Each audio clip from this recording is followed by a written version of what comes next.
Shalom saudara yang dikasihi Tuhan, para pemirsa, seluruh jemaat yang ada. Kita memasuki lagi ibadah online. Tidak terasa hampir 6 bulan kita memasuki ibadah. Tapi kita percaya ibadah online ini sangat memberkati setiap saudara dan saya. Sekalipun saudara terbatas dengan saya, tetapi kuasa Roh Kudus tidak bisa dibatasi oleh apapun. Pada pagi hari ini persiapkan saudara untuk mengikuti pujian penyembahan. Biar hadirat Allah melawat setiap kita. Kita masuk hadiratnya. Haleluya Yesus. Kami siap menyembah Engkau Tuhan. Biarlah pada pagi hari ini kami tetap bersyukur kepadamu. Syukur. Terima kasih Roh Kudus.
Dan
bersuka cita karena Dia dimuliakan oleh setiap kita. Naikkan pujian, tiba saatnya kita berkumpul bersatu.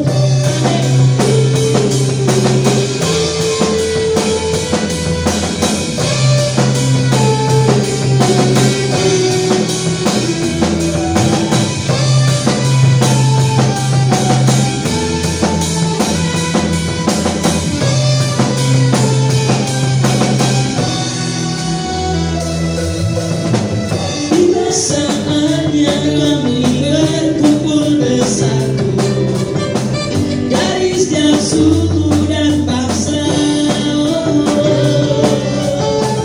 berdiri di hadapan tata anak domba, satu suara menyatakan keselamatan bagi Allah yang duduk dan bertata. Kami naikkan pada anak domba, pujian dan kekuatan, hormat dan kekuasaan, kemuliaan baginya selamanya.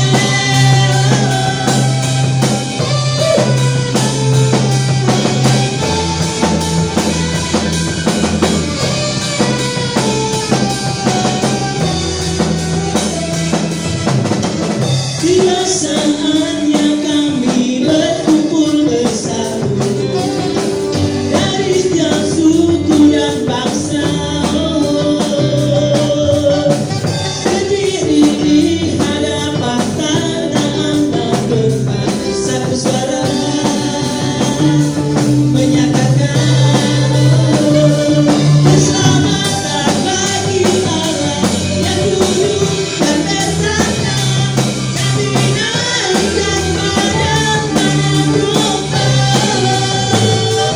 pujian dan kekuatan, hormat dan kekuasaan, kemuliaan baginya selamanya.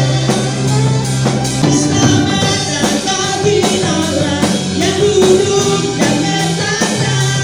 Kami naikkan pada anak domba, pujian dan kekuatan, hormat dan kekuasaan, kemuliaan baginya selamanya. Kemuliaan baginya selamanya. Kemuliaan baginya selamanya. Lagi-lagi kemuliaan untuk Dia, baginya selamanya. Amin. Saudara diberkati melalui pujian penyembahan. Pada pagi hari ini saya mengajak saudara untuk lebih masuk dalam hadirat Tuhan.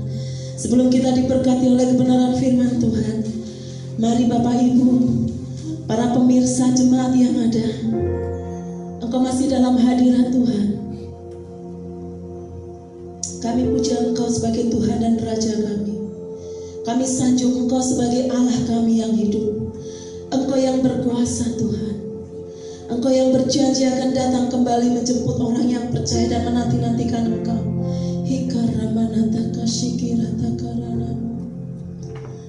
Saya mengajak naikkan pujian ini. Biar kita tetap menyembah Dia. Biar Engkau tetap memuji Dia. Syukur, terima kasih Tuhan.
sembah sebagai Raja, berdiri di tengah kami, ditinggikan dan dipuji. Sembah dan puji penuhi namamu. Sembah dan puji penuhi namamu. Sembah dan puji penuhi namamu. Yesus Tuhan adalah Raja, lebih lagi. Sembah dan puji penuhi namamu. Sembah dan puji penuhi namamu. Sembah dan puji penuhi namamu. Yesus Tuhan adalah Raja, lebih lagi sembah Yesus.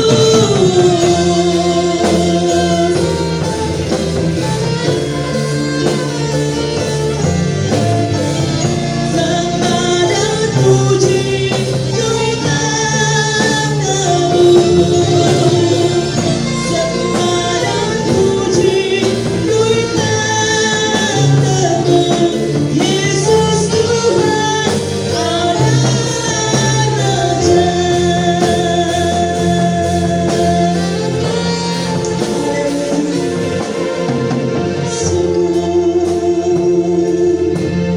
Yesus, kami puji Engkau selamanya.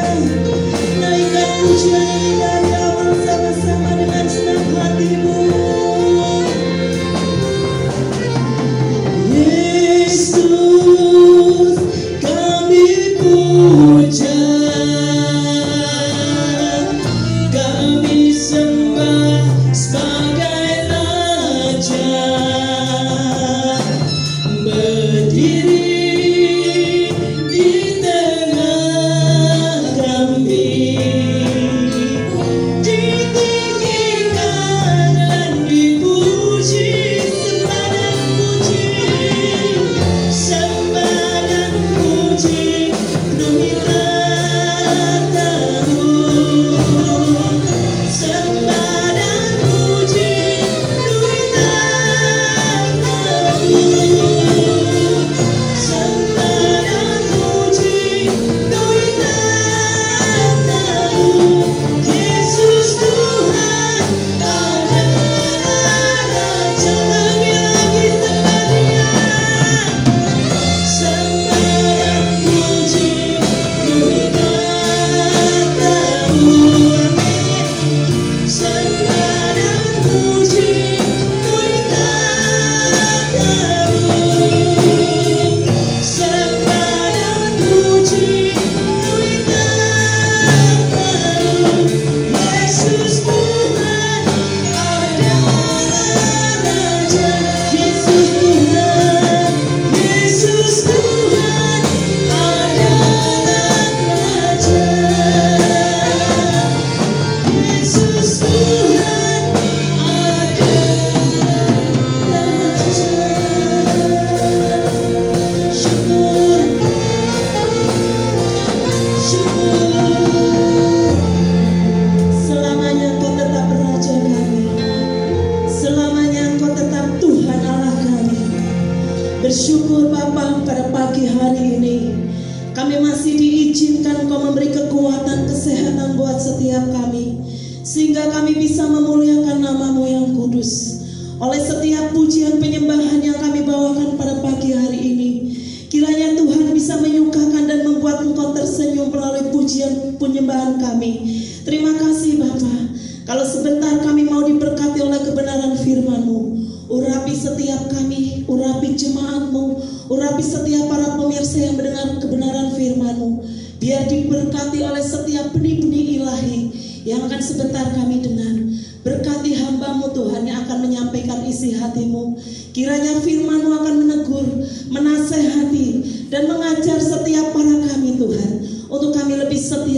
di dalam kebenaran firman-Mu. Terima kasih Bapa, kami akan sambut firman-Mu hanya di dalam nama Tuhan Yesus Kristus. Kami mengucap syukur. Sama-sama yang percaya katakan amin. Amin. Shalom Bapak Ibu Saudara yang kami kasih dalam Tuhan. Kita bertemu kembali di dalam ibadah online pada pagi hari ini. Saya juga merindukan sekali ibadah di dalam gereja. Yang berdoa saja supaya minggu yang akan datang kita bisa beribadah di dalam gereja. Oke saudara, saya akan membicarakan tentang Yesus mengasihi orang yang berdosa. Benarkah Yesus mengasihi orang yang berdosa? Bila manakah mungkin orang berdosa dikasihinya, bukannya dihukum? Kita akan melihat di dalam Lukas 5 ayat 31 dan 32. Lukas 5 ayat 31. Lalu Yesus menjawab kepada mereka, katanya, bukan orang sehat yang memerlukan tabib, tetapi orang yang sakit. 32. Aku datang bukan memanggil orang benar, tetapi orang berdosa, supaya mereka bertobat. Jadi misi Yesus sebenarnya adalah memanggil orang-orang yang berdosa supaya diberi pengampunan dosa. Memang benar Tuhan Yesus datang untuk memanggil orang berdosa, untuk dididiknya dan diampuni supaya hidup di dalam kebenaran. Markus 2 ayat 10. Tetapi supaya kamu tahu bahwa di dunia ini Anak Manusia berkuasa mengampuni dosa. Berkatalah ia kepada orang lumpuh itu. Di dunia ini banyak orang yang mengatakan, masa Isa itu bisa mengampuni orang yang berdosa? Yang bisa mengampuni hanyalah Allah. Kita harus mengetahuinya bahwa sebenarnya Yesus dan Isa itu berbeda. Saudara harus mengetahuinya. Yang pertama, Yesus Kristus dilahirkan di Bethlehem di dalam kandang domba, sedangkan Isa dilahirkan di bawah pohon kurma. Yang kedua, ibu Yesus bernama Maria. Ini anak tunggal dari Yohakim. Sedangkan Maria, ibu Isa ini adalah anak dari Ali Imran dan punya saudara bernama Harun. Yang ketiga, Yesus ini adalah Tuhan dan Isa itu adalah seorang nabi. Kita harus mengerti semuanya ini. Di dalam Lukas 15 ayat 11 sampai 24, tetapi tidak saya bacakan nanti terlalu lama. Ya. Tetapi saya akan ceritakan dengan singkat. Suatu hari anak bungsu ini, ada anak bungsu dan anak bungsu ini meminta warisan dari ayahnya yang kaya raya, walaupun ayahnya ini masih hidup. Warisan itu biasanya diberikan setelah sang ayah ini meninggal. Jadi si bungsu ini merupakan seorang anak yang kurang ajar. Kemudian dijuallah warisannya. Anak bungsu tersebut pergi ke negeri yang jauh dan hidup berfoya-foya dan memboroskan harta miliknya yang diberikan oleh ayahnya. Setelah habis semua hartanya, timbullah kelaparan di negeri itu dan ia mulai melarat. Inilah gambaran atau perumpamaan orang yang berdosa. Ini justru berbahaya untuk keselamatannya. Sebab namanya, saudara perhatikan ya, orang yang banyak duit ini berbahaya untuk keselamatannya. Sebab namanya berduit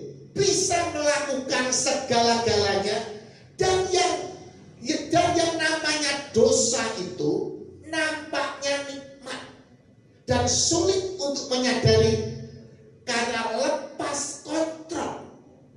Orang seperti ini biasanya bisa sadar jika ditegur atau dihajar Tuhan dengan keras. Tetapi ketika sadar, barulah merasa kecewa karena kebodohannya. Jika saat ini di antara saudara ada yang dalam proses didikan Tuhan, haruslah merasa bersyukur karena Tuhan tetap mengasihi. Teguran Tuhan itu sangat menyakitkan, tetapi mendatangkan kebaikan bagi orang-orang yang dikasihinya untuk bertobat dan kembali kepadanya. Si bungsu ini rupanya mendapat teguran keras dari Tuhan. Kita belajar Lukas 15 ayat 15 sampai 17. Lukas 15 ayat 15. Lalu ia pergi bekerja. Bayangin saudara, ya. Lalu si bungsu itu pergi dan bekerja pada seorang majikan di negeri itu. Orang itu menyuruhnya ke ladang untuk menjaga babinya. 16. Lalu ia ingin mengisi perutnya dengan ampas yang menjadi makanan babi itu, tetapi tidak seorang pun yang memberikannya kepadanya. Lalu ia menyadari keadaannya. Katanya, betapa banyaknya orang upahan Bapakku yang berlimpah-limpah makanannya, tetapi aku di sini mati kelaparan. Saudara perhatikan, si bungsu itu dari anak yang manja, yang berkelimpahan, menjadi penjaga babi yang sangat rendah tingkatannya dan kelaparan lagi. Untuk mengisi perutnya yang lapar, ampas makanan babi pun tidak diperbolehkan. Ini hajaran Tuhan. Barulah si bungsu ini menyadarinya. Lukas 15 ayat 17. Perhatikan. Lalu ia menyadari keadaannya. Katanya, betapa banyaknya orang upahan Bapakku yang berlimpah-limpah makanannya, tetapi aku di sini mati kelaparan. 18. Aku akan bangkit dan pergi kepada Bapakku dan berkata kepadanya, Bapa, aku telah berdosa terhadap surga dan terhadap Bapa. Saudara, perhatikan juga ada dua perumpamaan yang diberikan oleh Tuhan Yesus, yaitu domba yang hilang. Lukas 15 ayat 4 dan 5. Demikian firman Tuhan. Siapakah di antara kamu yang mempunyai 100 ekor domba, dan jika ia kehilangan seekor di antaranya, tidak meninggalkan yang 99 ekor di padang gurun dan pergi mencari yang sesat itu sampai ia menemukannya? 15. Dan kalau ia sudah menemukannya, ia meletakkannya di atas baunya dengan gembira. Saudara, ya, gembala ini, kalau saudara lihat gembala ini, untuk mencari dombanya yang hilang atau tersesat ini, dia harus berisiko yang banyak. Karena apa? Karena harus meninggalkan 99 kawanan domba yang lain. Saudara berarti, karena bisa-bisa yang 99 yang ditinggalkannya itu didatangi segerombolan serigala. Domba yang terhilang ini mungkin juga adalah domba yang nakal yang meninggalkan kelompoknya. Domba adalah hewan yang tidak bisa jauh dari gembalanya dan selalu mendengarkan mendengarkan suara gembalanya. Saya pernah melihat kawanan domba di Timur Tengah. Ketika dipanggil gembalanya, walaupun mereka sedang makan, langsung mereka berlarian mendatangi sang gembala karena dia mengenal suaranya. Ketika gembala tersebut menemukan domba yang hilang, gembala tersebut meletakkan domba tersebut di atas baunya, di tempat sini, saudara. Ya. Saudara, seorang hamba Tuhan dari Sydney, Australia mengatakan begini. Ketika gembala tersebut menemukan menggendong domba tersebut di pundaknya, ya, kedua kakinya itu dipegang begini, sehingga ditekuknya dengan keras, ditekuknya sehingga retak tulangnya.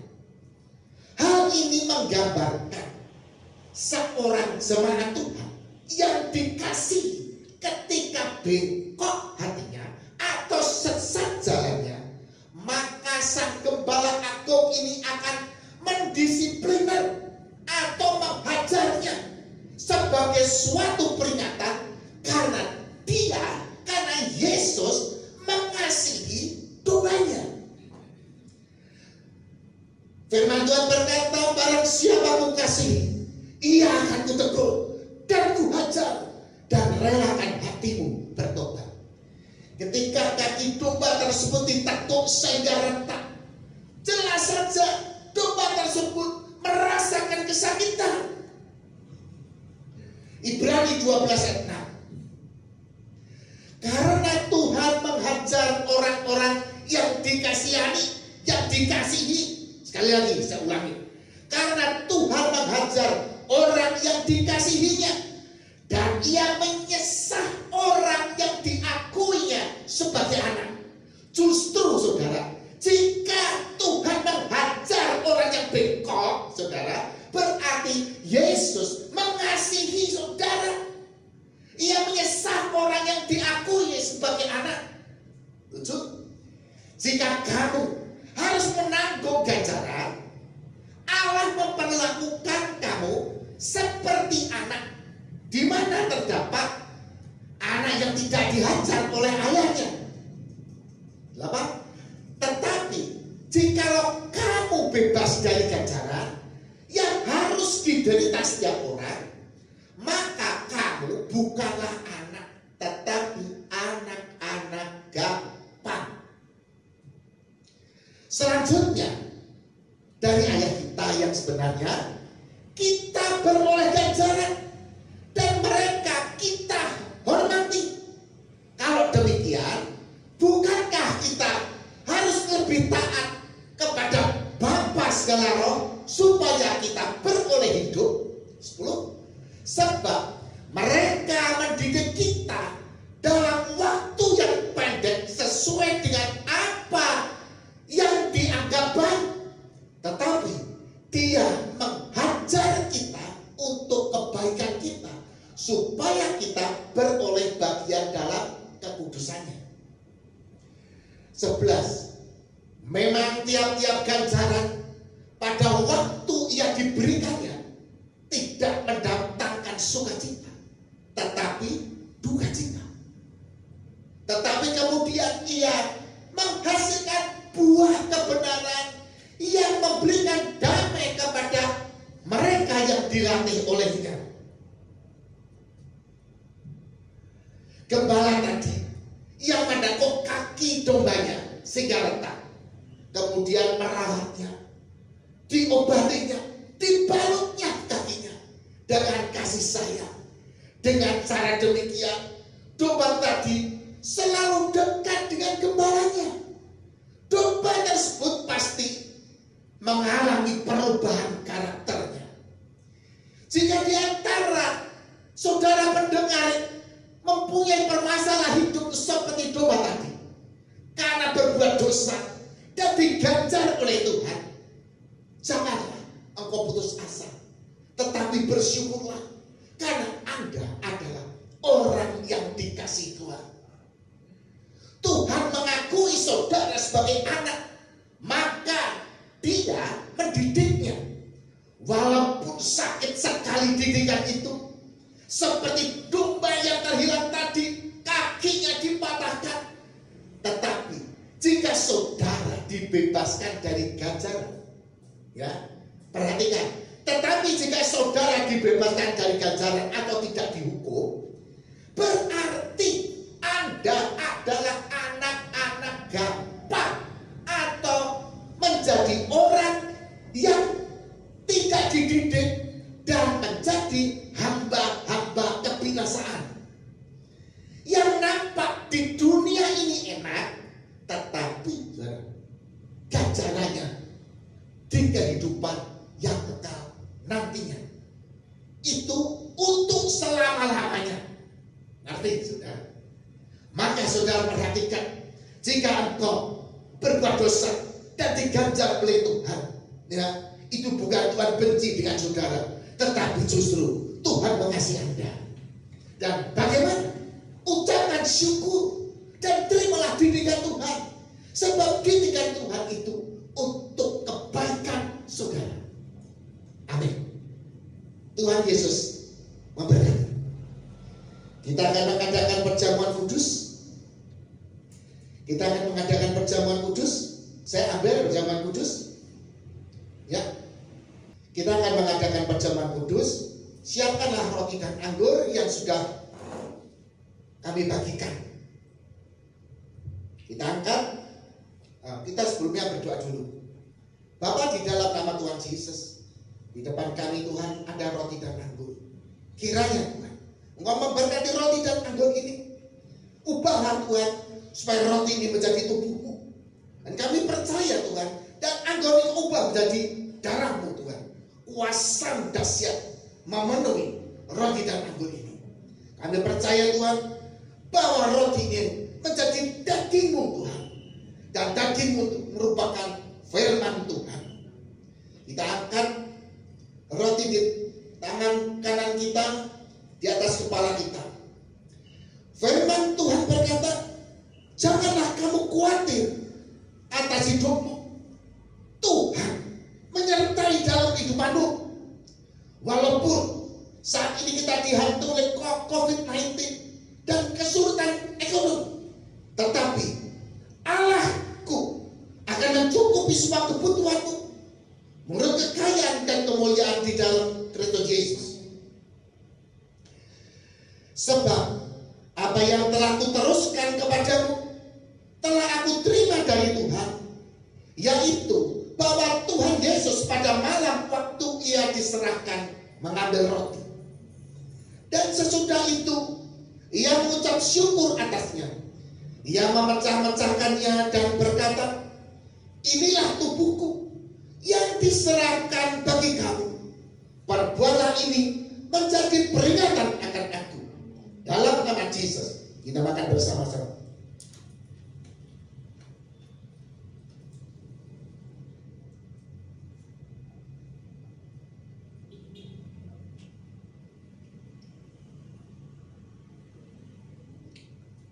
Saudara, kita angkat cawan.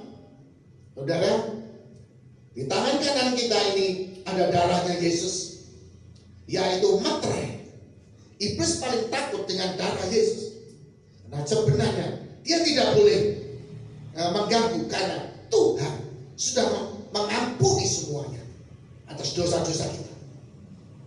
Demikian juga ia mengambil cawan sesudah makan, lalu berkata, cawan ini adalah perjanjian baru yang dimeteraikan oleh darahku. Perbuatlah ini setiap kali kamu meminumnya menjadi peringatan akan aku. Sebab setiap kali kamu makan roti ini dan minum cawan ini, kamu memberitakan kematian Tuhan sampai ia datang. Dalam nama Yesus, kita minum bersama-sama.